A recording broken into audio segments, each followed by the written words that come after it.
أعوذ بالله من الشيطان الرجيم. بسم الله الرحمن الرحيم. الحمد لله رب العالمين الرحمن الرحيم مالك يوم الدين إياك نعبد وإياك نستعين اهدنا الصراط المستقيم صراط الذين أنعمت عليهم غير المغضوب عليهم ولا الضالين. اللهم صل على سيدنا محمد وعلى آل سيدنا محمد. اللهم صل على سيدنا محمد وعلى آل سيدنا محمد. اللهم صل على سيدنا محمد وعلى آل سيدنا محمد. اللهم صل على سيدنا محمد وعلى آل سيدنا محمد. اللهم صل على سيدنا محمد وعلى آل سيدنا محمد. اللهم صل على سيدنا محمد وعلى آل سيدنا محمد. اللهم صل على سيدنا محمد وعلى آل سيدنا محمد. اللهم صل على سيدنا محمد وعلى آل سيدنا محمد. اللهم صل على سيدنا محمد وعلى آل سيدنا محمد. اللهم صل على سيدنا محمد وعلى آل سيدنا محمد. اللهم صل على سيدنا محمد وعلى آل سيدنا محمد. اللهم صل على سيدنا محمد. يا ربي صل عليه وسلم. الحمد لله رب العالمين الذي أرسل رسوله بالهدى ودين الحق ليظهره على الدين كله ولو كره المشركون. أشهد أن لا إله إلا الله وحده لا شريك له وأشهد أن محمدا عبده ورسوله. سبحانك لا علم لنا إلا ما علمتنا إنك أنت العليم الحكيم. اللهم رب اشرح لي صدري ويسر لي أمري واحلل عقدة من لساني يفقهوا قولي يا ذا الجلال والإكرام. Alhamdulillah, syukur kepada Allah SWT. InsyaAllah pada malam ini tajuk berkaitan dengan sifat dalam diri kita, sifat tamak dan sifat panjang angan-angan. Daripada Qatadah dari Anas bin Malik radhiyallahu anhu, kata Nabi sallallahu alaihi wasallam bersabda, "Yahramu min ibni Adam kullu syai'in." Semua yang ada pada anak Adam tidak akan dapat berubah. Semua yang ada pada anak Adam dapat berubah, yakni rosak. Yahramu min ibni Adam kullu syai'in illa, melainkan isnataini, dua perkara, yaitu al-hirsu wal amal, tamak dan juga berangan-angan. Semua yang ada pada manusia dapat berubah rosak ataupun dia akan jadi tua. Kalau orang dia jadi tua, kalau pakaian dia jadi rosak, binasa. Ini sifat alam. Alam ni dia sifat baharu. Bila baharu dia akan binasa. Itu kita belajar dalam tauhid. Ini maknanya tak ada benda yang kat dunia ni yang boleh kekal. Dia akan binasa juga. Belilah baju mahal macam mana pun, akhirnya baju tu kain buruk juga dia. Cantik macam mana pun, lama-lama bosan pakai. Jadi kalau beli baju kain yang mahal-mahal, lepas tu dia kata baju mahal dia menang makai, menang beli, kalah macam mana, Allah beli menang makai. Itu bunyi dia. Ini tak punya peribahasa. Janji dapat apa yang kita nak. Allah beli menang makai. Berapa lama nak pakai tu? Berapa lama nak pakai? 3 tahun, 4 tahun kan? Orang perempuan beli handbag kami mahal. Oh, Bonia lah, dia nampak jalan macam-macam. 3-4 ribu. Handbag dia 3-4 ribu. Dalam handbag dia 3-4 ringgit. Kalau handbag sampai 3-40 ribu, handbag bagi apa? Berapa lama nak pakai handbag yang begitu cantik? Setahun, 2 tahun, 10 tahun tu handbag tu? Tak. Sifat manusia ni tak begitu. Dia akan jemu. Sebab tu kita beli kereta, lama-lama nak tukar. Dia habis je bayar, mula kepala otak tu geli-geli. Dan kalau tak bayar tak boleh. Dekat-dekat nak habis sebulan 2 bulan lagi nak mula fikir ni kereta tak habis bayar ni. Mula otak pun nak tukar jenis apa ni. Allahu Akbar. Itu sifat manusia. Memang begitu. Tapi bagus. Hidup ni, kalau dalam motivasi dia panggil, hidup ni dia kena change gear. Tukar-tukar gear. Baru seronok hidup tu. Jadi gear tu tak kira lagi nak speed ke, nak undur ke. Suka hati kita lah. Sampai peringkat kita dah ni tak nak lah, cukup-cukup lah. Dia kata, change gear balik, pakai gear bawah balik. Kan? Kalau kita dah tak larat, nak pergi ke mana kita tak larat dah. Nak kereta besar pun tak nak dah. Last kali, kancil juga dicari. Sebab senang kita buat pergi masjid. Sebab kita memang nak pergi masjid je, tak ada ke mana dah. Kalau dulu lain, nak motor, nak mesin, nak BMW kan. Tapi dah nak pergi masjid, kan sakit bau, nak pulang belakang, tak larat. Kalau kancil suka dah. Macam itulah sifat manusia. Jadi alam ini dia berubah-ubah. Kecuali kata Nabi, yang akan semua akan binasa, rosak akan satu, kedua binasa. Tapi yang dua ni, illa isnataini, kata Nabi, dua perkara ini, iaitu tamak dan angan-angan, ini dia akan menjadi sifat manusia. Daripada Ali bin Abi Thalib radhiyallahu anhu berkata, akhwafu ma akhafu alaikum isnatani tulul amal wa itba'ul hawa, fa inna tula amal yunsi al-akhirah wa itba'ul hawa yasuddu 'anil haq. Nabi kata, yang saya sangat khawatirkan atas kamu ni penyakit umat akhir zaman. Nabi sangat bimbang akan datang dua jenis penyakit ni. Nabi kata, aku sangat khawatir atas kamu ada dua macam. Yang pertama, tulul amal. Tulul amal ni panjang angan-angan, berangan. Yang kedua, menurut hawa nafsu. Kerana panjang angan-angan itu dapat melupakan akhirat, dan menurunkan hawa nafsu itu menghalang daripada kebenaran menurut hawa nafsu. Jadi sebab itu bahawa dua penyakit ini yang Nabi katakan umat Islam akhir zaman mereka itu banyak, tapi mereka ditimpa penyakit ini, penyakit tulul amal, penyakit suka berangan-angan. Jadi berangan-angan ni dia ada dua. Kalau cita-cita, dia cita-cita ni dia ada planning, itu cita-cita. Kalau angan-angan, dia tak ada apa plan, dia berangan je. Macam orang nak pergi ke Mekah, nak tahu kita ni nak pergi Mekah ni, kita berangan ke kita bercita-cita? Nak pergi ke Mekah, kalau kata nak pergi ke Mekah, saya bercita-cita nak pergi Mekah, maknanya akaun dah buka dah kat tabung haji. Dah kena buka akaun tabung haji, dah bank in duit sikit-sikit simpan. Itu cita-cita. Tapi yang satu lagi, dia kata saya bercita-cita nak pergi ke Mekah. Habis akaun dah buka? Belum. Duit simpan? Tak ada. Kau berangan sebenarnya. Itu beza dia. Berangan, tak ada plan apa-apa pun, cakap dia mengaku. Dan inilah sifat umat akhir zaman yang ramai. Ramai berangan itu, berangan ni, berangan ni, tapi kerja tak nak. Kita tengok anak-anak muda sekarang. Anak-anak muda sekarang, saya pun tak tahu lah. Ya Allah, sedih saya tengok. Berangan nak pakai hebat, nak kereta hebat, nak jadi rumah hebat, nak macam-macam segala hebat. Tapi kerja malas. Kerja dia tak macam kerja, yelah kita dulu kerja lain kan. Tapi kerja sekarang, kerja nak mudah, duit banyak. Kerja budak-budak sekarang. Jadi sebab tu duduk lagu internet, klik sana, klik sini, dapat duit masuk. Mana ada yang macam tu? Kalaupun ada, boleh jadi haram. Sebab halal haramnya tak jelas. Sebab itu tiba sekarang orang main foreign exchange, tukaran wang asing, duduk dalam internet mengadap 3-4 pagi. Dia kata dulu kat Amerika tengah siang, kita tengah malam, duduk macam itulah. Jadi apa dah kita dah? Nak cari duit cara mudah? Tak. Nabi kata, Nabi tak pernah turunkan gunung emas. Kalau kita berdoa dalam masjid, tunggu, tak pernah. Sayyidina Umar kata tak pernah Allah turunkan keturunan daripada langit bagi kita, tak ada. Jadi Nabi kata yang sangat saya khawatirkan atas kamu dua penyakit ini, tulul amal dan juga wattiba'ul hawa, menurut hawa nafsu. Rasulullah sallallahu alaihi wasallam bersabda, ana za'imun li salasatin bisalasatin.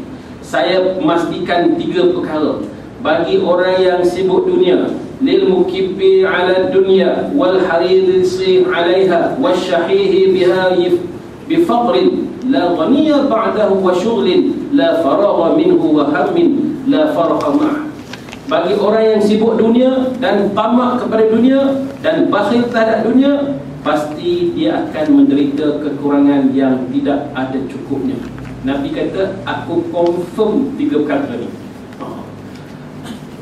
Saya pastikan 3. Nabi kata, ana za'imun li thalathatin bi thalathatin. 3 perkara ni aku confirm, kata Nabi, iaitu siapa yang sibuk dunia, siapa yang tamak kepada dunia, dan siapa yang bakhil kepada dunia, 3 perkara ini pasti dia akan menderita tak cukup dengan barang makan apa yang keperluan dia, tak akan pernah cukup. Sebab 3 perkara ni daripada dia. Dan sibuk yang tidak ada rehatnya, dan risau yang tidak ada senangnya.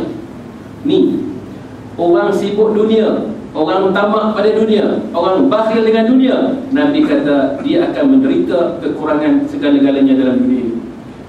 Jadi kita ni terlibat tak orang yang sibuk dengan dunia? Apa maksud sibuk dengan dunia? Sibuk dengan dunia ni, kerja-kerja, semayang ditangguhkan. Dia punya sibuk meeting sampai semayang tu dilambatkan. Ini orang sibuk dunia. Padahal semayang tu bila tiba masa, everything you must stop. Allahu Akbar, Allahu Akbar. Kata Ibn Mas'ud, azan itu adalah panggilan kepada orang-orang yang sedang sibuk. Mana orang sibuk, wahai orang sibuk, stop, berhenti semua kerja, ni dulu, ni dulu. Apa pun, itu baru kita tidak terlibat dengan sibuk dunia.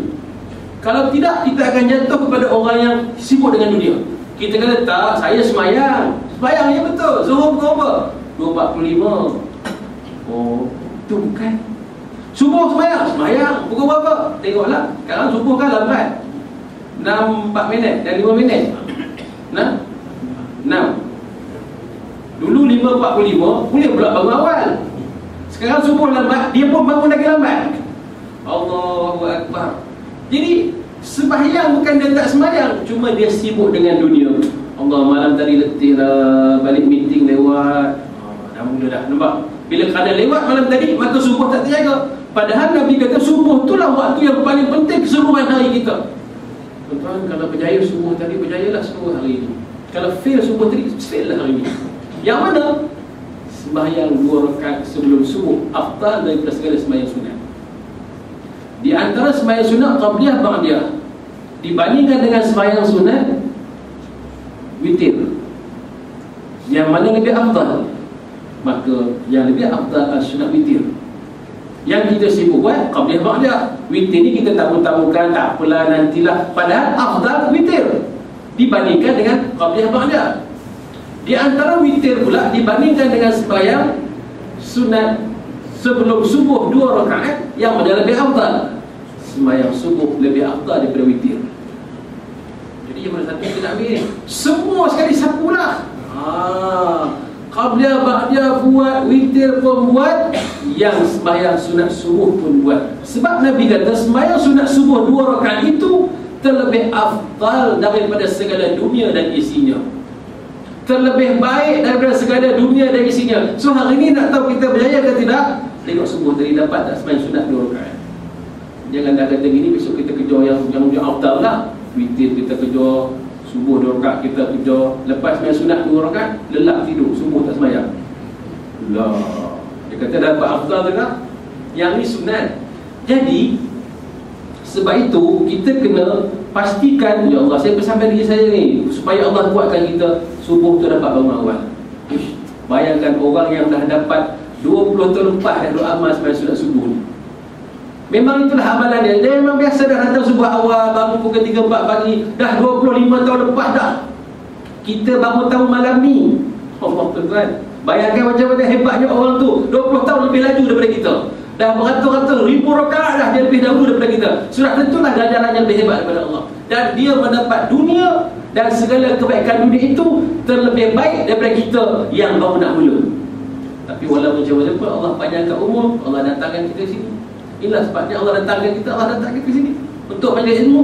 Supaya pagi esok kena start lah, tak boleh jadi. Sebab apa? Sebab Nabi suka, Nabi suruh, Nabi perintah. Arahan Nabi, Nabi kata tu sembahyang sunat tu Nabi suruh. Nabi kata barang siapa sembahyang sunat 2 rakaat terlebih baik daripada dunia dan segala isinya.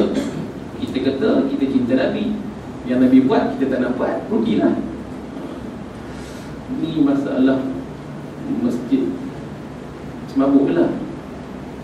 Masjid mana-mana Nur Al-Roh. Kan masalah apa? Masalah saya ni kuliah bulanan 11 kali dah sini kan. 11 kali saya terlupa. Memang saya terlupa. Mana Imam Taufik? Oh insyaAllah. Dia pun sibuk dengan urusan dia. Dia remind saya minggu lepas pun saya tak tahu. Dia kata tiba-tiba dah datang mesej, Ustaz malam ni kuliah tak jadi sebab ada majlis nikah di rumah pengurusi. Okey. Kalau jadi pun memang saya tak boleh sebab dia dah petang baru confirm dengan saya. Ya Allah, saya kata apalah, Taufik ni betul aku pulang juga telinga dia. Saya dah cakap tu 2 hari sebelum, hey Kamil please remind me. Dia mesej saja. Mungkinlah dia sibuk kan, kalau siapa-siapa yang tolong. Kalau nak tidak, kita tak, bukan salah saya tak tahu. Sebab saya ada di tempat lain. Merata juga kuliah bulanan ni yang kalau 11 kali punya program ceramah memang saya tak ingat. Ada satu program ceramah jemputan Maulid Rasul. Ni musim-musim Maulid Rasul ni lagilah ya Allah. Mari lagi ke Simpang Redap ni, ke Johor ni, ke Melaka ni. Alu Gajah 3 minggu lepas telefon, Ustaz nanti sekian hari bulan kita majlis Maulid Rasul tu. Okey insya-Allah. Jadi saya pun set dah dalam saya punya diary semua. No problem. Lepas tu senyap tak telefon dah, tak tahu jadi ke tak jadi, confirm ke tak confirm. Kita penceramah ni tuan-tuan, saya pernah pergi ceramah, tak ada ustaz lain yang ceramah. Kata jemput saya, maaf ustaz kita tukar. Kan saya tu kena. Dan saya pernah pergi tiba-tiba orang pakai balik semua. Salah tarikh, saya datang salah tarikh, pernah juga. Oh macam-macam sebenarnya. That's why saya mula dah berhati-hati. Saya kena reconfirm, dah reconfirm balik. Jadi bila yang ngaji yang dekat Masjid Tan Alu Gajah tu, dia telefon malam ceramah. Daripada pagi, petang, 3 minggu hari sekali tu telefon sampai sudah tak kau dah mesej apa dah. Saya pesan dengan saya, dia senang. Dia tak dapat apa mesej, saya akan tahu insya-Allah. Tak mesej tak apa. Jadi saya pun tengok malam ni free, kosong. Jadi saya tengok, jomlah kita tengok kita pergi Johor Bahru. Maghrib kita pun bersiap pergi kat Johor Bahru. Sampai keluar tol highway Ekro, jom telefon. Kali-kali telefon. Hai, apa hal? Ustaz kat mana? Saya kat highway. Dekat lagi, tak lama lagi Ustaz sampai mana? Kat lejak lagi Ustaz sampai mana saya kata? Ustaz lupa ke malam ni ada ceramah Maulid Rasul? Astaghfirullahaladzim. Saya perjalanan ke Johor Bahru ni, Allah, kami dah tunggu ni Ustaz. Saya pun rasa salah sebenarnya, tapi that reconfirm tu perlulah. Kalau dengan penceramah ni, tak tahulah saya lah kot, orang lain okey je lah, saya tak boleh lah, saya kena macam tu lah, kena reconfirm. Dan hari ni pun saya tak tahu ni, saya cuma agak-agak saja. Saya nak pergi tak pergi. Saya tunggu sampai maghrib, tak ada satu call. Betul-betul lah dia orang masjid semabuk ni tau. Al-Abrar sungguh lah dia orang. Ustaz Taufik mungkin tak datang. Bayangkan. Dan dia tak confirm apa-apa dengan saya pun.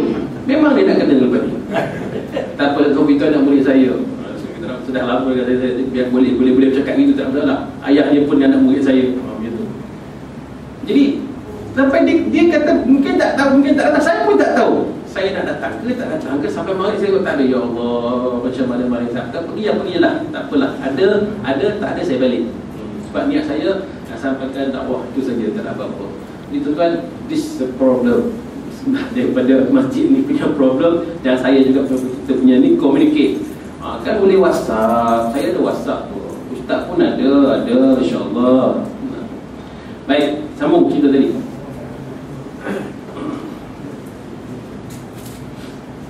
Nabi kata, saya pastikan ana za'imun, 3 perkara bagi orang yang sibuk di dunia, orang yang rakus, orang yang tamak, dan orang yang bakhil, pasti dia akan menderita. Lawannya, orang yang sibuk dengan akhirat, orang yang tidak tamak kepada hubbul dunia, orang yang jadi orang yang tawaduk dengan dunia, orang yang jadi orang yang sifatnya zuhud, orang yang lebih cinta ke akhirat, pasti jaminan dia terbalik dari sini. Kalau ini jaminan kata jaminan, pasti dia akan kurangan. Tapi kalau orang yang sibuk dengan akhirat, pasti Allah akan cukup dia. Itu janji Allah. Wa may yattaqillah yaj'al lahu makhraja. Janji Allah tu. Barang siapa yang bertakwa kepada Allah, pasti Allah akan bagi kepada dia jalan keluar. makhraja. Allah bagi jalan keluar yang tak disangka-sangka. Kita pun tak tahu macam mana. Tiba-tiba Allah atur satu-satu. Ni janji ni takwa. Kita derma sahaja, kita sumbangkan, kita infakkan sahaja kepada sesiapa. Satu perumpamaan dia Allah kata seperti satu biji benih kita tanam. Daripada satu biji benih tu dia tumbuh 7 tangkai.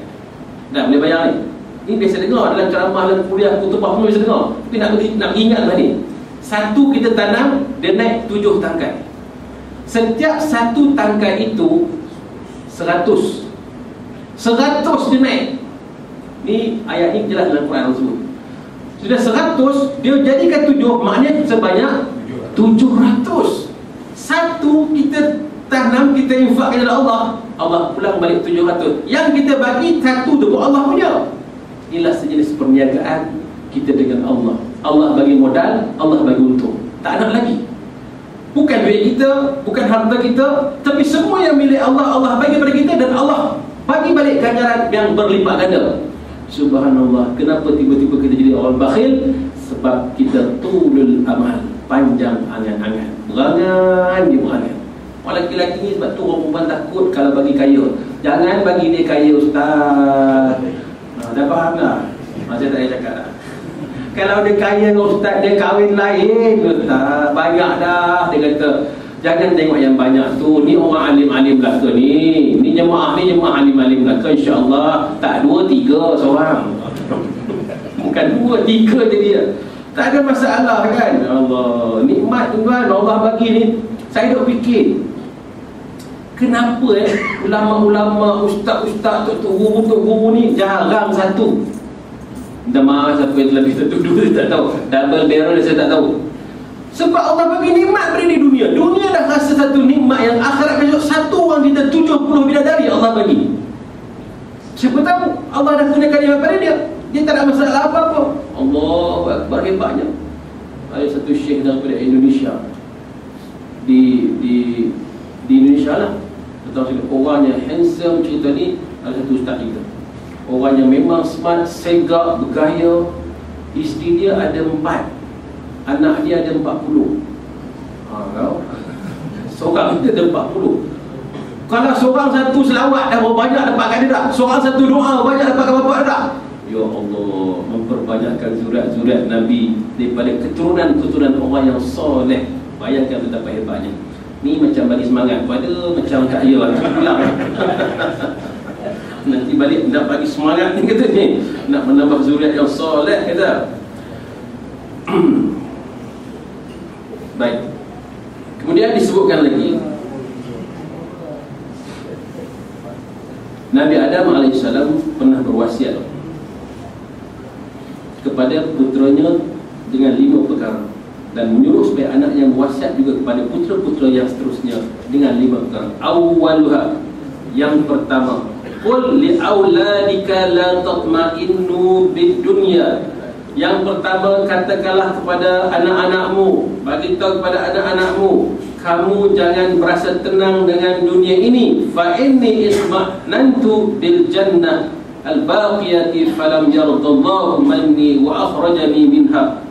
Kerana Allah tidak redha dan mengusir saya daripadanya. Nabi Adam kata, bagi tahu kepada anak-anakmu, kamu jangan merasa tenang dengan dunia ini, kerana maka saya tidak merasa tenang dengan syurga. Allah tidak redha dan mengusir saya daripada syurga. Sebab itu kita duduk kat dunia ini, macam mana nak masuk syurga? Apa salah Nabi Adam AS sehingga terusir daripada syurga? Iblis asalnya adalah daripada keturunan malaikat. Iblis juga duduk kat sana, kat syurga juga. Kan dia yang kacau Nabi Adam tu. Dia tertipu dengan Iblis. Iblis pun kena halau daripada syurga, Nabi Adam pun kena halau daripada syurga. Salahnya cuma satu saja, tapi kena keluar daripada syurga.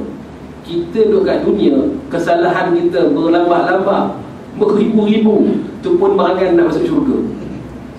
Macam mana? Nabi Adam kerana salah satu dah elok syurga, keluar dari syurga, duduk kat dunia, satunya salah dia.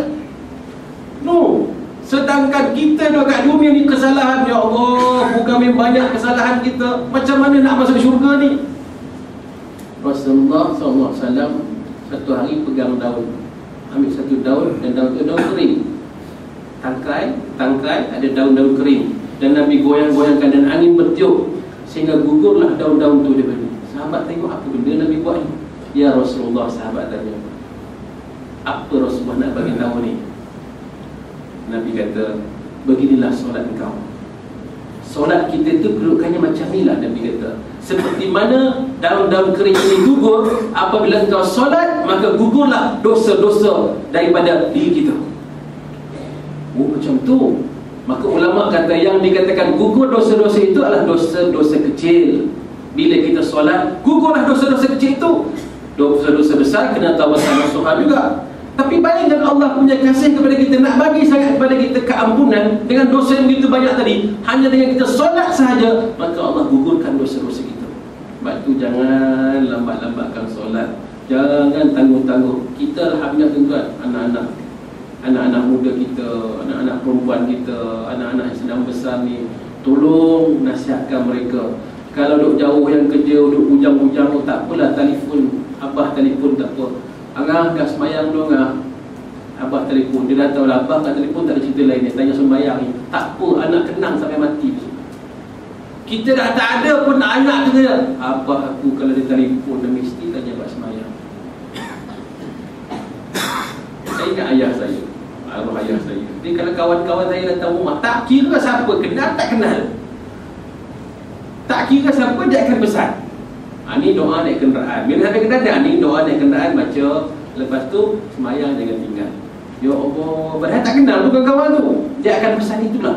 Alangkah hebatnya jadi orang tua yang selalu berpesan pada anak muda.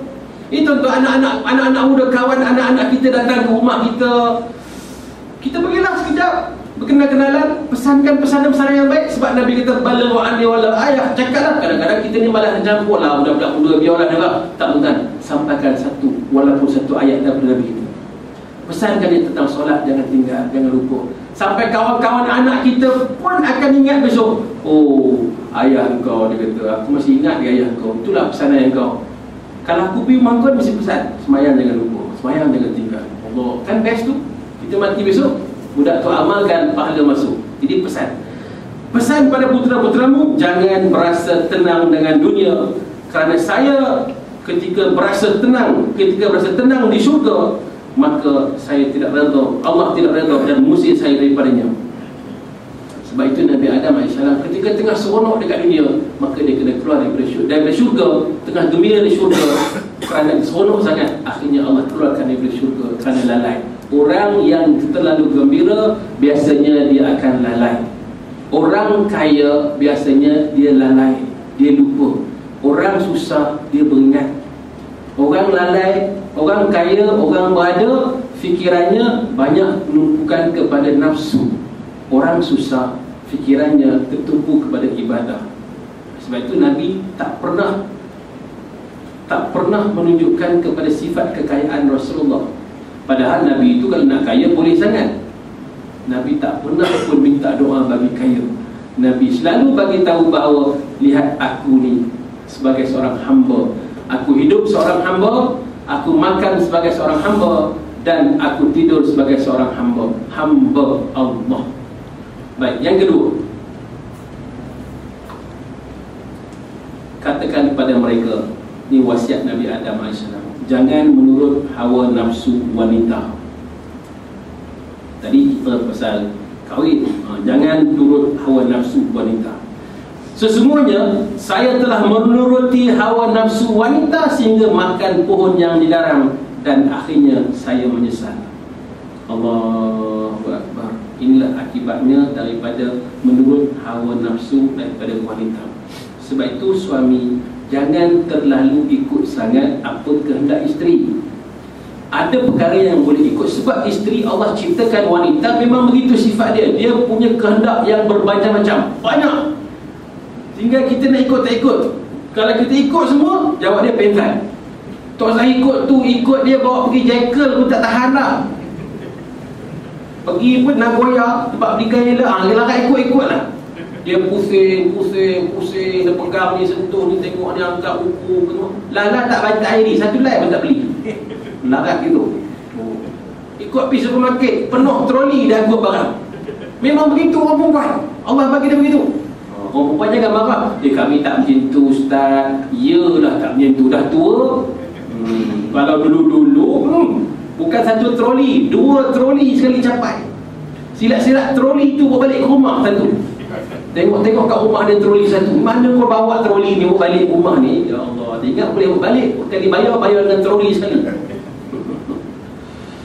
Allah cipta wanita memang begitu. Maka suami jangan terlalu ikut kepada kehendak wanita.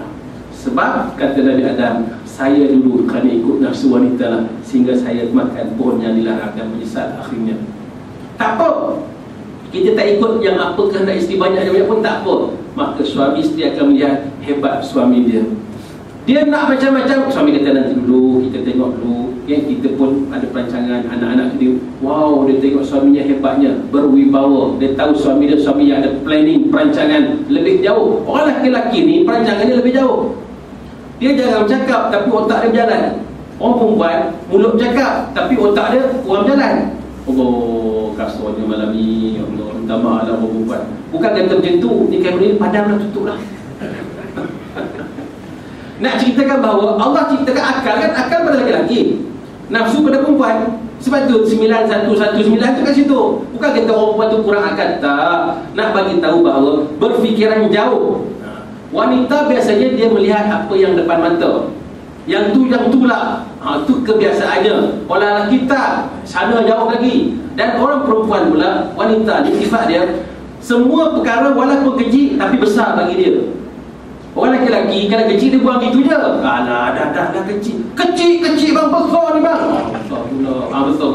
Besar pula, marah pula lelaki. Orang tak kena jadi. Macam nak meletup dia buat je. Padahal benda tu kecil je. Tapi bukan orang sini, orang lain. Nak ceritakan itulah sifat wanita. Kita kata kecil je, remeh. Tak, pada dia semuanya penting, semuanya besar belaka. Ini hebat Allah cipta wanita. Barulah orang lelaki tu elok sikit. Kita kalau dekat mentol, ni mentol banyak 1, 2, 3, 4, 5, 10, 12. Dekat satu mati, biar lah.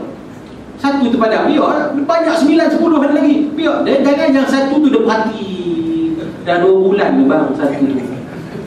Kita lagi tak padam, berhabis lagi tu tak buka ganti. Ada 9 lagi, biar sudah 9 tu mati lagi. Ada lagi 8, okey lagi. Allah. Dia jangan, satu tu pun dah terbentuk. Tiap-tiap kali masuk rumah, dia tak pandang yang ni, dia pandang yang satu tu. Bila nak ganti ni bang?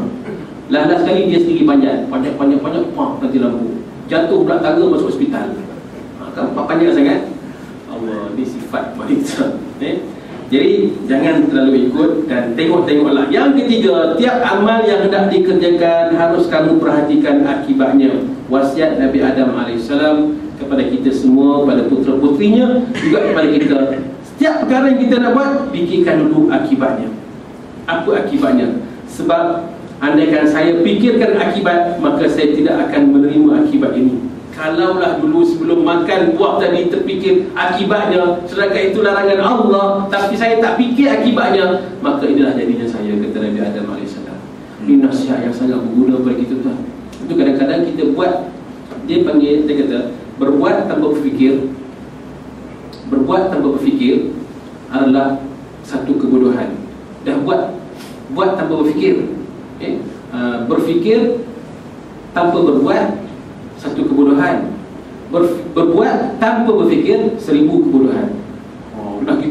Lagi teruk sebab kita dah buat baru terfikir. Allah, habis dah, dia tak boleh buat apa dah. Maka fikir dulu kesannya sebelum kita buat satu perkara. Yang keempat,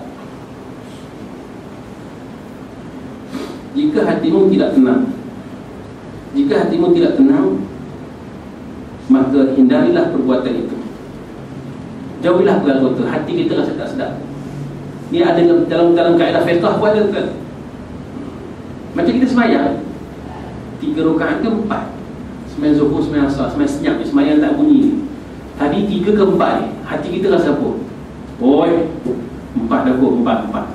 Kita pun tahiyat akhir, at-tahiyyatul mubarakat, padahal 3. Tapi hati kata 4. Kita percaya kata hati tu, hati kata 4. Okey.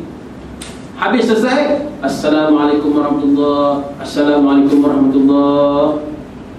Kita pun doa semua, wirid semua selesai, kita pun balik. Nak pergi start motor tu, dia teringat balik, tadi 3 ke 4 Padahal tadi dah kata 4 dah. Tak, hati kecil tak boleh bohong. Tu dalam hati tu ada satu lagi hati kecil, gut feeling tu.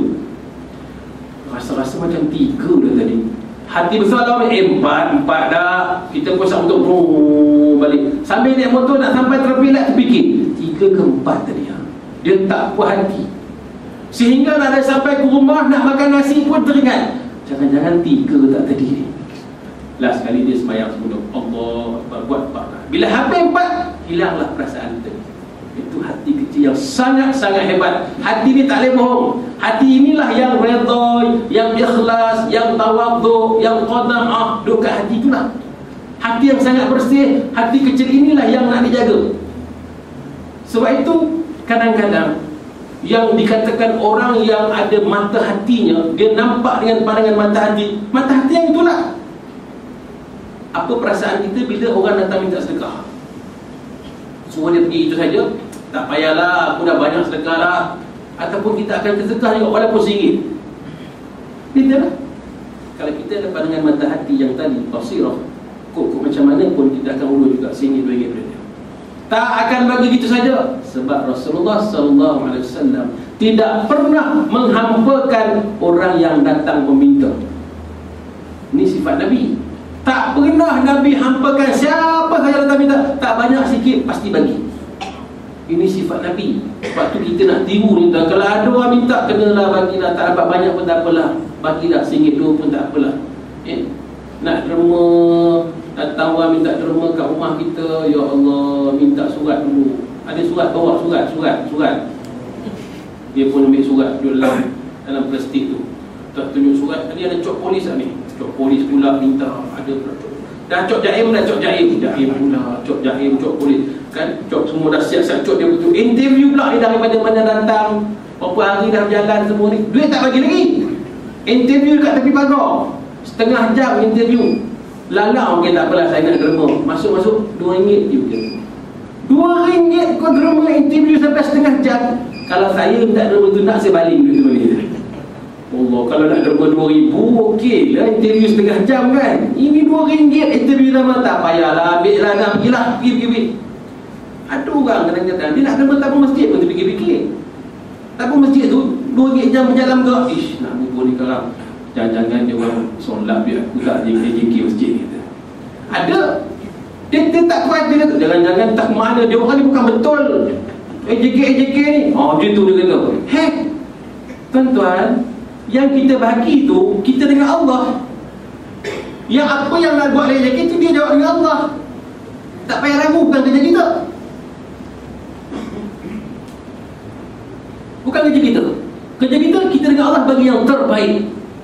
Nak bagi RM5, nak bagi RM10, nak bagi RM2, itu kita dengan Allah. Yang hak kerja diorang tu adalah diorang tu. InsyaAllah kita dah bagi kepercayaan, kita dah bagi aman mandat kepada mereka, tu kerja mereka. Dah dengan persoalan banyak, kita berhati tengok. Yang mana tak berhati boleh dalam mesyuarat tu cakap, tapi jangan meragukan hati kita bila nak infak ke jalan Allah Ta'ala. Jangan, bagilah insyaAllah. Jika hatimu tidak tenang, maka hindarilah perbuatan itu. Sebab saya ketika makan pohon larangan itu, goncang hatiku, tetapi saya tidak hiraukan. Nabi Adam kata, sebenarnya masa nak makan pokok tu, buah pokok tu, yang kita panggil pohon khuldi tu, bukan nama pohon khuldi. Khuldi tu maknanya kekal, pohon kekal. Jadi jangan nama pokok khuldi lah jadinya. Okey, tak apalah. Semasa dia kata aku nak makan buah daripada pohon itu, hatiku pun dah goncang sebenarnya, tapi aku tak layan. Aku tak hiraukan, aku balas juga, bantang juga. Akhirnya beginilah jadinya saya, menyesallah. Dan yang kelima, kata Nabi Adam AS, ini paling penting, bermesyuaratlah dalam semua urusan. Sebab andai kata saya bermesyuarat dengan malaikat, maka tidak akan terkena akibat ini. Pesanan daripada wasiat daripada Adam AS, bermesyuarat dalam semua urusan-urusan yang kita nak buat. Mesyuarah ni sangat penting dan dia merupakan sunnah Rasulullah. Nabi adalah orang yang paling suka bermesyuarat. Sebab tu kalau orang tak tahu, alah asyik-asyik mesyuarat, asyik-asyik mesyuarat. Tak. Mesyuarat tu satu perkara penting nak putuskan. Bukan nak beli beras kilo, gula 2 kilo, minyak tin pun nak mesyuarat. Tak. Ni benda-benda penting yang kita panggil nak mesyuarat. Yang kita sentuhlah benda-benda yang mustahab kita perlu. Kalau tanpa permusyawaratan, maka banyak perkara-perkara tak selesai. Ni 5 pesanan daripada wasiat daripada Nabi Adam AS.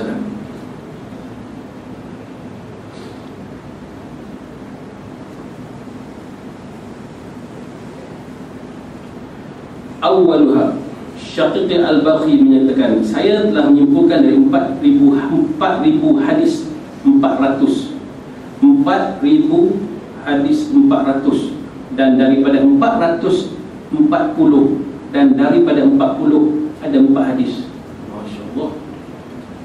Kata Syaqiq Al-Baghi, daripada 4,000 hadis dia simpulkan kepada 400. Dia kecil lagi. Daripada 400 dia simpulkan lagi menjadi 40. Daripada 40 jadi dia ambil 4 saja daripada hadis tu. Daripada 4,000 hadis ni kan. Nak dengar hadis dia apa? Kata Syaqiq Al-Baghi, awaluha, yang pertama sekali, la taqid qalbaka ma'al mar'ati fa innaha al-yawmu laka wa ghada li ghairika fa in ata'taha adkhalat kana. Kata dia, jangan kau ikat hatimu dengan wanita. Hari ini dia untukmu, besok dia untuk orang lain, dan akhirnya dia akan membawa kau ke dalam neraka. Jangan mengikat hatimu dengan wanita, sebab ia hari ini untukmu dan esok hari dia untuk orang lain, dan bila engkau sudah tunduk padanya, maka ia akan memasukkan engkau dalam neraka. Ini dah 4,000 hadis di-compactkan di 400 pada 40 dan 4 saja yang sangat penting. InsyaAllah jumpa bab-bab di malam ini. Bukan kita nak katakan wanita ini jahat, tidak. Jangan salah faham. Sebab Nabi kata dalam neraka itu yang ramainya pada wanita. Ketika di Surah Mi'raj cerita wanita yang ramai dalam neraka, apa pesan? Maka dikaji. Rupa-rupanya wanita yang ramai dalam neraka disebabkan oleh mereka selalu ingkar pada suaminya. Ingkar dalam banyak benda. Tidak pernah merasa cukup dengan apa yang suami bagi. Itu juga ahli neraka. Suami dah siapkan rumah, dah siapkan pakaian, dah siapkan tempat tinggal, dah siapkan makanan, dah ada semua suami bagi, tapi isteri tidak pernah merasa cukup. Ini tanda-tanda akan masuk neraka. Kalau Ustaz Fiqah tu tanda-tanda nusyuz. Tanda-tanda nusyuz, bukan nusyuz, tanda-tanda. Bila suami ajak pindah rumah tak nak pindah, ini dah tanda-tanda neraka dah nampak lagi. Tak, saya nak duduk juga rumah mak saya. Apa jadi pun saya nak duduk rumah mak saya. Awak faham? Dah awak-awak dengan kita dah. Lepas tu habislah. Itu jaga-jaga. Sebab itu kata dalam hadis ni Syaqiq Al-Baghi kata, jangan mengikat hatimu kepada wanita. Maknanya dengan wanita, baik isteri ke, hari ni kita mati, besok dia kahwin lain. Hari ni dia untuk kita, besok dia untuk orang lain. Beda. Dia kata nantilah 60 tahun. Baru ni satu Pak Haji 78 tahun. Tak ada kan? Tak ada sini, tak ada kan? Saya jumpa baru ni dekat Banting. Orang Banting, orang Banjar ke orang Jawa? Banting Banjar ke Jawa? Si Jangkang. Jawa. Banjar apa dia? Kau campur lah tu. Banjar tu kurang bahasa. Baru kahwin. Kahwin dengan seorang makcik. Makcik tu pun 70 berapa dah. Semua dah angry bird dah pun dah. Dah tak larat dia tengok pun dah. Bertemu jodoh dia 75 tahun. Yelah, bukan untuk ni, untuk seronok-seronok. Tak, untuk orang jaga. Engkau jaga aku jaga engkau. Saya perhati-perhati nampak pakcik ni kena jaga tahu pun makcik ni besok ni kena bawa hospital. Lepas tu pergi cek seminggu 3 kali buat pinggang. Bangkit mati itu sudah tahu. Ya Allah. Betul tak? Kita mati, tuan-tuan yakin tak isteri kita besok dia akan kahwin ni ke tidak? Tak tahu. Seorang suami ni, orang perempuan dengar ni, perempuan ada ke tak ada? Saya ingat dia tak ada tadi. Saya kata dia macam-macam.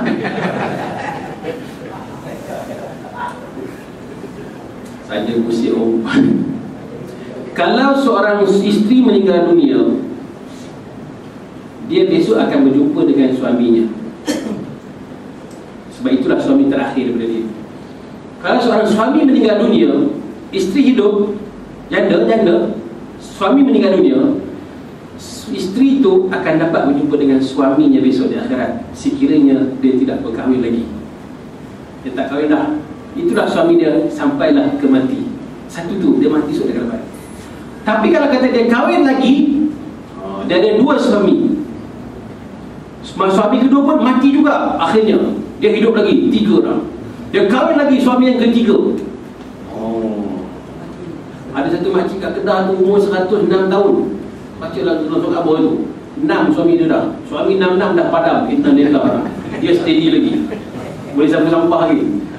Dia makan kangkung ke apa, sayur-sayur buat dia makan. Makcik tu. Jadi dia kata, bila suami ada 2-3 suami, isteri ni tadi, maka Allah bagi pilihan besok di akhirat. Suami mana yang kau nak pilih? Yang jahat-jahat, dia suami ni jahat. Dia kata, ya Allah, aku tak nak suami nombor 1 ni, aku tak nak. Tapi abang yang nombor 3 ni baik. Dia kata, dia boleh pilih mana satu yang rendah Allah bagi kat dia. Sebab dia ada 3 suami, mana yang baik dia akan dipilih. Dia kata, Allah baik kat dia. Jadi kalau isteri, kalau nak jumpa dengan suami dia besok di akhirat, jangan kahwin. Dia tak kahwin lah sampai sudah. Oh ya ke Ustaz? Dah, kalau nak jumpa, tengok boleh pilih mana yang baik besok. Yang mana yang paling baik antara dua dia pilih. Kalau nak ada dua-dua, tamak benar kau. Habis seorang laki-laki dapat sampai 1 orang suami, dapat 70 orang bidadari. Macam mana tu? Jangan fikir di syurga Allah. Allah nak bagi. Habis saya jadi apa sebagai isteri? Engkaulah ketua para bidadari syurga. Isteri ketua para bidadari syurga, yang cantiknya 70 kali ganda daripada cantik bidadari itu lagi. Walaupun dia dah kereput-kereput dekat dunia ni kan. Orang cakap lain, dia dengar lain. Dia orang tua cakap pun jalan pun tak larat dah kan. Tapi besok dia seperti gadis berumur 17 tahun. Isteri kita tu, lepas tu balik pujuk dia elok. Kalau nak kahwin lagi satu lah. Awak nak payung mas tak habis-habis. Tak adanya payung mas, payung jeti pun saya tak nak, dia kata. Payung pula, dia kata. Baik, jangan mengikat hatimu kepada wanita. Maknanya janganlah kita ni terikat sebab wanita. Wanita dia akan kongkong habis-habisan. Itu orang jadi queen control namanya. King control tak pernah dengar. King coil ada, king control tak ada. Queen yang akan selalu kontrol wanita. Kalau boleh jangan sana. Itulah kadang-kadang jadinya. Sebab dia hari ini untukmu dan esok hari untuk orang lain. Dan bila engkau tunduk kepadanya, maka ia akan memasukkan engkau dalam neraka. Ini hadis lah. Daripada 4,000 hadis kepada 400, daripada 400 kepada 40, dan daripada 40 kepada 4 hadis sahaja. Hadis yang kedua, wathani la taq'id qalbaka ma'al mal fa innal mala 'ariyatun yauma laka wa ghadan li ghairi. Jangan mengikat hatimu pada harta, sebab harta itu pinjaman. Pinjaman ini hari hakmu dan esok hari hak orang lain. Maka jangan susah payah dirimu untuk kesenangan orang lain. Senangnya buat orang lain, dan tanggungan dosanya engkau yang tanggung sendiri. Sudah kan kata-kata dia? Jangan mengikat hati dengan harta, sebab harta itu yang kau cari itu hari ini hakmu, besok jadi hak orang lain. Betul tu. Bila kita dah tak ada besok, orang lain ambil. Kita buatlah rumah banglo cantik-cantik, cantik sangat rumah banglo tu, kan? Lepas tu kita pun meninggal dunia. Siapa nak ada rumah banglo tu? Orang lain akan masuk duduk. Kenapa kau sibuk-sibuk menyiapkan untuk orang lain? Sebab tu kadang-kadang, minta maaf lah, saya ni suka observe, perhati. Ada orang yang umur 30, 40 dah dapat beli rumah. Kan dia nak ambil loan pun dia tengok umur berapa, sampai berapa pencen ni ngam-ngam cukup-cukup je. Kalau sempat pencen, kalau tak sempat pencen, dia ada 30 tahun, 40 tahun, dia tengok dah dapat rumah. Anak-anak semuda kan sekarang macam tu. Dah dapat rumah besar, rumah hebat. Dia dah menikmati tu awal. Tapi kalau umur kita dah 60 tu tuan, 60, 70 tuan, bank pun tak nak bagi loan dah. minta boleh bagi loan kat kau ni bahaya besar gitu. Bukan masalah nak mati tu. Sebab kita baru nak dapat menikmati rumah dah umur 60 tahun dan hutang pula tu. Kita menikmati rumah ke menikmati hutang? Ni kena fikir. Dah kita fikir yang kita nak bina jalan nak pergi sana. Tu je. Apa kita nak banyakkan? Kalau ada duit, pergi umrah. Umrah, jadi ceritanya kalau ada duit, dan ada Baitullah. Kan best. Kalau ada duit, infak fisabilillah, sedekah fisabilillah. Kalau ada duit, mana rumah anak-anak yatim, mana rumah fakir miskin, mana ma'atafid, jom kita pergi. Lepas tu isi masa dengan ziarah. Hari Sabtu tak ada apa, jom ajak rumah naik kereta, jom pergi ziarah. Ziarah lah. Inilah amalan yang paling hebat. Silaturahim, Allah tambahkan pahala, Allah naikkan darjat, Allah hapuskan dosa dengan silaturahim. Jadi refresh pun dapat, pahala pun dapat, dosa terampun. Bukannya sehingga suruh ibadah je, duk pegang tasbih je, pergi masjid. Tak. Nabi SAW satu hari Nabi keluar pagi-pagi. Hari Nabi keluar. Nampak saya nak bakar. Nampak Rasulullah jalan seorang-seorang. Mana nak pergi? Kejar Rasulullah. Kau nak mana? Kata Rasulullah nak pergi mana? Saya nak pergi makan, nak pergi rumah seorang sahabat. Nak pergi makan, bawa lapar. Rasulullah pun keluar makan-makan juga. Jadi saya berkata, saya pun lapar juga. Kebetulan lapar juga, nak ikut juga. Nampak pula saya nak rumah nampak. Saya pun ikut juga. Jadi Nabi jalan. Nabi peluk dua-dua kiri dan kanan. Rasulullah tengah-tengah, Nabi peluk kiri, Nabi peluk kanan. Jalan dulu. Macam kita jalan dengan kawan. Rasulullah pun begitu dengan sahabatnya. Bayangkan, nak pergi ke mana ni? Nak pergi rumah kawan, nak pergi makan-makan. Kan kehebat itu Rasulullah ajarkan kepada kita. Kita ni lah tu ingat nak pergi duduk tasbih lah, duduk masjid je ke tak. Nabi pun pergi makan-makan. Bawalah anak-anak pergi makan. Tak ada masalah. Nak pergi tom yam ke, nak pergi ikan bakar, terapung tak terapung, pergilah. Tapi tiap hari pergi terapung kita dah main juga. Nombor ratus kata itu kan. Yalah, sesekali refresh, bawa, tak ada masalah. Ini Nabi suruh. Nabi pun begitu dengan para sahabat. Pergi makan, pergi bawa. Nabi bergurau, bersenda dengan para sahabat. Boleh gurau senda, tak ada masalah. Ini sifat Rasulullah yang mulia. Sehingga begitulah seronoknya Nabi hidup ini. Nabi ajarkan kepada kita, kalau kita baca sirah-sirah Nabi, banyak benda-benda yang hari-hari kita tak tahu. Yang kita dengar cerita sedih-sedih je. Yang kita dengar cerita perang, cerita salabah, kena tangkap, kena jadi kaya. Takutnya dengar cerita ustaz ni. Cerita banyak-banyak lagi kita tak jumpa. Kalau nak cari cerita-cerita, kita buka dalam kisah Surah Anbiya jumpa, kisah para Nabi ada. Kita buka dalam Syama'il Muhammadiyah ada. Ini dah terkenal sekarang Syama'il Muhammadiyah, kesempurnaan Rasulullah, kesempurnaan Muhammad. Pernah satu ketika dikatakan Siti Fatimah sedang menjahit, tiba-tiba jatuh jarum dia. Gelap, lampu tak ada, terpadam. Gelap, tak nampak. Nak cari jarum tak ada. Macam mana nak cari jarum tak jumpa. Tiba-tiba datang Rasulullah SAW, muncul di muka pintu. Nabi datang kat muka pintu itu, terus bercahaya, nampak terang menerang. Boleh ambil jarum yang jatuh tadi. Punya terangnya Rasulullah boleh cari jarum dengan kesumpah itu. Turun pada para sahabat, para ulama. Kita baca kitab Imam Nawawi. Hadis 40 di Imam Nawawi, Al-Adhkar. Imam Nawawi punya hebatnya Imam Nawawi. Satu hari dalam satu sebuah perpustakaan, blackout, lampu terpadam. Bila lampu terpadam, tiba-tiba nampak cahaya di rak-rak buku. Cahaya, lampu macam cahaya, nampak cahaya di rak-rak buku. Jadi orang pergi kutip, ambil buku yang lampu tadi, tak. Ambil sana kutip-kutip sampai spesifik cahaya tu kumpul semua. Besok pagi, lampu terang. Tengok kitab yang dikutip tadi, semuanya karangan Imam An-Nawawi rahimahullah ta'ala. Ini bukan main-main, ulama-ulama itu hebat-hebat. Kitabnya bercahaya-cahaya. Itu sebab dengan ilmu ni, kalau kita baca hadis 40 tu, kita ini kitab yang mana kita? Bukan sebarang-sebarang tulis biasa-biasa. Punya bercahaya Allah bagi kepada kitab lagi. Belum lagi sampai tulis keluar cahaya kot jari. Jarinya bercahaya keluar. La ilaha illallah. Ini hebatnya ulama-ulama terdahulu. Kita lampu padam, kita pun padam juga lah lepas tu. Tutup lampu, tak ada apa dia. Sikit lagi. Jam tu belum pukul 9. Kat pukul 10 dah. 8.54 yang tutup. Tu jam bila tu? Jam dulu lah. Tak pakai kan? Pakai.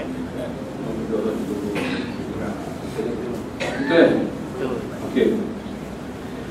2. Jangan mengikat hatimu pada harta, sebab harta itu pinjaman dari hak, dan ini hanya hari hakmu dan esok akan jadi hak orang lain. Maka jangan susah payah dirimu untuk kesenangan orang lain, maka senangnya buat orang lain dan tanggungan dosanya engkau akan tanggung sendiri. Dan jika hatimu terikat pada harta, engkau akan bakhil. Kalau kita terikat dengan harta, kita akan jadi bakhil, tidak keluarkan kewajipan hak Allah. Jadi kita tak keluar zakat dan takut miskin dan menurut pada bisikan syaitan. Ini akibat penyakit bila kita sudah terikat pada harta. Sebab tu dengan harta ni ulama berpesan dan pesan, harta ni sekadar di tangan, jangan sampai masuk dalam hati. Jadi kalau dah melekat dalam hati, dia susah. Kat tangan ni anytime boleh come and go. Come and go. Harta tu datang pada kita, kita boleh bagi balik, tak ada masalah. Sebab dia bukan milik kita. Kena sedar begitu. Kalau dah melekat di hati kita, kita susah nak berpisah dengan harta bila tiba masanya nanti. Oh, nak berpisah susahnya dengan Allah sayangnya. Dia kata sayang sangatlah kereta tu. Ish, dia kata alah, kereta pun sayang sangat. Bercanda sikit. Tu yang rumah bawa belanja nak bawa langgar tembok. Allah, balik tak ada makan 2 minggu. Temenung fikir pasal apa tu kereta tu ni, Pak dunia ni. Kereta tu boleh pergi ketuk anytime, bila-bila masa pun tak ada masalah. Kan ada iklan tu kata, kalau datang perompak, dia nak ambil kereta, mana kita nak lawan ke tak payah. Bagilah, dia kata, kereta tu ada insurans. Kau tak ada insurans. Dia kata bagilah kereta, tak apalah. Kita pergi lawan pula, jangan kata lawan. Kita mati, kereta hidup. Enjin dia hidup kan? Rotek dia hidup kan? Kita yang mati. Bagilah kereta tu, dia kata. Macam tu. Ni bab harta. Janganlah tak sayang pula. Tak sayang harta, tapi jangan dia melekat. Yang ketiga, tinggalkan apa yang ragu-ragu dalam hatimu. Tinggalkan apa yang ragu-ragu dalam hatimu, sebab hati seorang mukmin goncang dalam syubhat dan lari dari haram dan tenang dalam halal. Ini sifat kita. Kalau duduk dalam halal, hati kita tenang gembira. Tapi kalau terlibat dengan haram, kita dah mula rasa bersalah. Maka tuan-tuan, hati-hatilah. Kalau orang terlibat dengan rasuah, orang terlibat dengan rasuah, mula dah malam tak tidur. Nak tidur malam risau. Ada kereta berhenti depan rumah dah risau ni. Jangan-jangan dia orang risau aku malam ni. Saya pernah berbual dengan ketua pengarah ni. Allah, dia kata, Ustaz, susah hatinya, ya Rabbi, subhanallah. Ni kalau dah mula terambil duit orang, terlibat dengan rasuah, dah mula susah hati. Tengok orang dia rasa macam orang pandang ni. Jangan bersalah. Sentiasa diburu salah sebab dia makan benda haram. Orang yang terlibat dengan makan benda haram, sama ada dia makan hasil daripada judi ataupun dia makan benda haram, maka sentiasa dia tak akan boleh berubah. Kita kenapalah dia orang tak boleh nak berubah ni? Sebab sumbernya makanan yang haram. Bila makan benda haram, fikirannya jadi fikiran yang tak baik, amalannya tak baik. Sebab itu Nabi kata, barang siapa yang ada dalam dirinya benda yang haram, siapa yang makan benda haram, maka layaklah dia dibakar dengan api neraka. Oh, jangan buat pasal benda haram. Satu sen pun jangan ambil duit orang. Buat duit. Beli barang kat kedai Cina tu kemarin, beli barang tu patutnya belen RM3. Cina tu tersilap kira, dia bagi kita RM5. Untung. Kita sudah untung RM2 hari ni. Ialah untung. Sebagai orang Islam, Muslim, pulang balik, walaupun besok pulang balik, nah, saya dah tersilap, dia kata. Hari tu yang kira tu, itu dah hari tu dia kira silap, ni saya pulang balik. Kena pulang balik. Ini sifat jujur amanah orang Islam. Oh, kena amanah bukan. Hari tu termakan satu kuih air hingga RNR Seremban, RNR Senawang. Ada buah-buah kan? Senawang tu ada buah-buah. Saya suka segar tu ada buah-buah. Beli buah ni. Jadi kerana hari hujan, kita boleh duduk sekejap dengan pakcik tu, berbual, ambil satu buah makan, buah betik, ambil buah, bayarlah yang betik tu.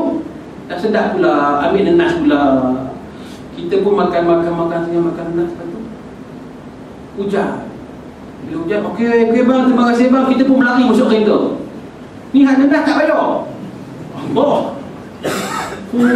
Dah bawa kita dah sampai dekat pedah lingi betul kan? Nenas tadi aku lari gitu je lepas tu. Hujannya pasal dia pun tembak ni kita. Allahu Akbar. Boleh tahan bila pula nak pergi Senawang ni. Bukan semata-mata nak pergi Senawang bayar nenas satu patah balik. Dia nak belum sini, kita naik kat sana kan dapat tahan balik kat sini. Ya Allah, punya gelisah nak menunggu takut mati. Kata mati abang tu halal ke tak halal ke mana? Jangan-jangan dia tak teringat. Kalau dia tak teringat, kalau dia teringat, aku tak halal kau makan dengan tu lah. Oh, jaga bahasa. Sehinggalah bila dapat pergi bayar balik, pergi Allah lega. Kata Allah, dia kata tak apa. Dia kata tak apa, kita ni sebabnya jangan tinggalkan apa yang ragu dalam hatimu. Sebab hati seorang mukmin goncang dalam syubhat dan lari dari haram dan tenang dalam yang halal. Yang keempat, daripada 4,000 tadi disimpulkan kepada 4. Dan terakhir 4 ni, jangan berbuat sesuatu sehingga mengerti benar-benar bagaimana menjawab bila ditanya oleh Allah Ta'ala kelak. Subhanallah. Jangan berbuat sesuatu sehingga kita benar-benar faham bagaimana nak jawab dengan Allah Ta'ala besok. Kalau Allah tanya ada jawapan tak? Hari ini saya dah sampaikan, InsyaAllah jawab dengan Allah Ta'ala besok. Saya dah bagi tahu dah. Dia orang tak nak ikut tu dia orang punya hal. Ini tuan-tuan, kita jadi pendakwah, kita kena disampaikan. Macam saya kena disampaikan kepada anak-anak muda. Kau cakap tak itu anak-anak kawan-kawan kau datang ke rumah, kau cakap tak ke anak-anak kawan kau tu supaya jangan tinggal solat? Sudah Allah, saya cakap ya Allah, alhamdulillah lepas. Kita datang masjid, kita ajak tak jiran kita datang masjid? Sudah ya Allah, saya ajak jiran saya datang masjid ya Allah, tapi dia tak nak datang. Alhamdulillah, ada jawapan dengan Allah.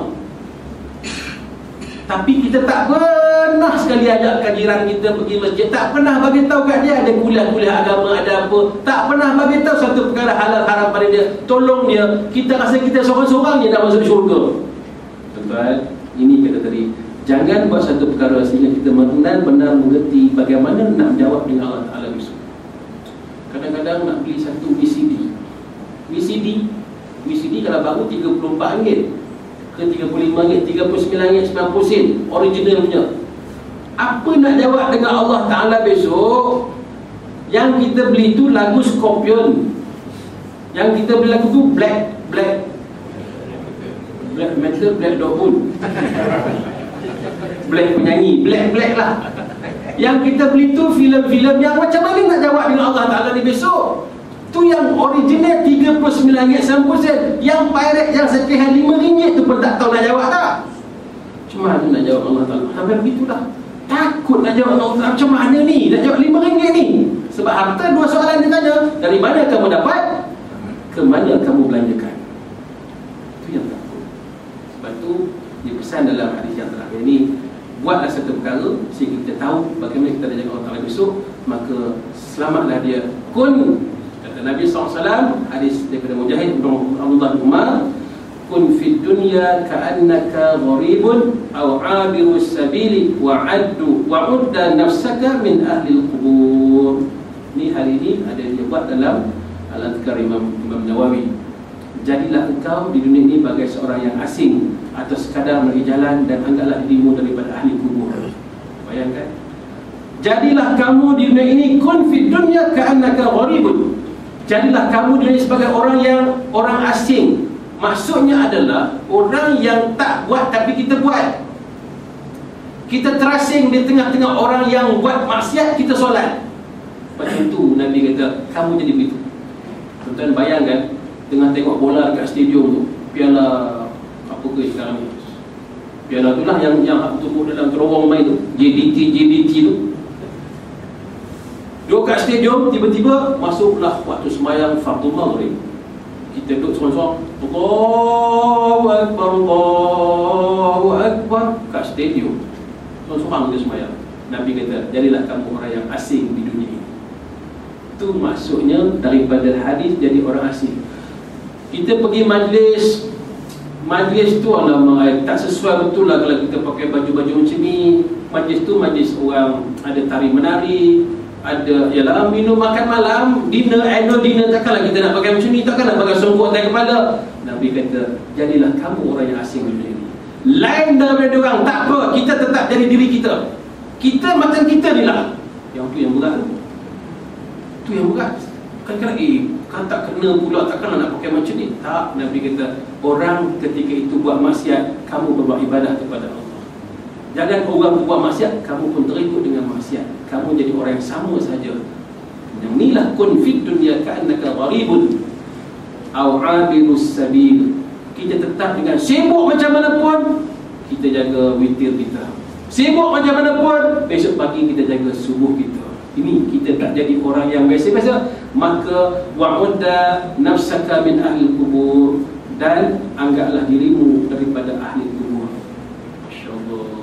Sebab tu bila dipanggil ahli kubur, kitalah tu orang-orang ni.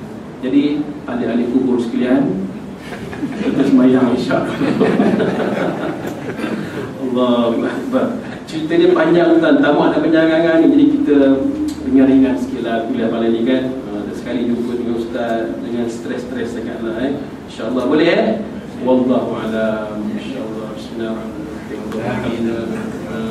Waj'alna imama wa nura wa rahmah. Allahumma zakkirna mimma nasina wa 'allimna mimma jahilna warzuqna tilawatahu ana al-layli wa atraf waj'alna lana hujjatan ya rabbal alamin. Subhanaka Allahumma wa bihamdika asyhadu an la ilaha illa anta astaghfiruka wa atubu ilaik. Sallallahu alaihi wasallam Muhammad walhamdulillah. Assalamualaikum warahmatullahi wabarakatuh.